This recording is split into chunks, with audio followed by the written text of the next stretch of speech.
მოდით გავიგოთ, რისი უფლება აქვს საქართველოს მოქალაქეს საყოველთაო ჯანდაცვის დაცვის სახელმწიფო პროგრამის გამოყენების დროს. პროცესზე თვითონ როგორ მოვითხოვოთ, ესე იგი დაფინანსება. თუ პაციენტი უკმაყოფილოა, კურნალობით, რაც სამწუხაროდ ხშირად ხდება, ექიმის შეცდომა, არასწორი კურნალობა, ესეთი ბევრი რამ ხდება ხოლმე სამწუხაროდ.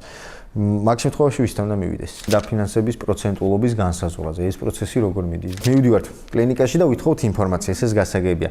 ეხლა კითხვა სად უშუალოდ ტერიტორიულად რო ვთქვათ, მაგალითად, ყოველჯერზე სრულად არ ფინანსდება ყველა სერვისი. ცხოვრების ადგილს თუ აქვს მნიშვნელობა, პოლიკლინიკა იქნება ეს კლინიკა, სახელმწიფო კერძო, ამის არჩევის უფლება, თავისუფლება რამდენად აქვს პაციენტს. ექიმის მიერ დანიშნულება. არასწორი ანალიზების პასუხების შემთხვევაში, რაც ასევე ხშირი ფენომენი არის ჩვენ ქვეყანაში, აი ამის გასაჩივრება როგორ ხდება? სასწრაფოს გამოძახება უფასო არის, რაც ძალიან კარგია, რა თქმა უნდა. თუ შეუძლია, დაუშვათ აირჩიოს, თუ აქვს უფლება აირჩიოს საწაიყვანო. ხო, რომ ვისაუბროთ გადაუდებელ სტაციონარზე. ეხლა რომ შევახოთ ქრონიკულ დაავადებებს. შეიძლება თუ არა, აი პროგრამის დაფინანსება გადავიდეს კერძო დაზღვევაზე.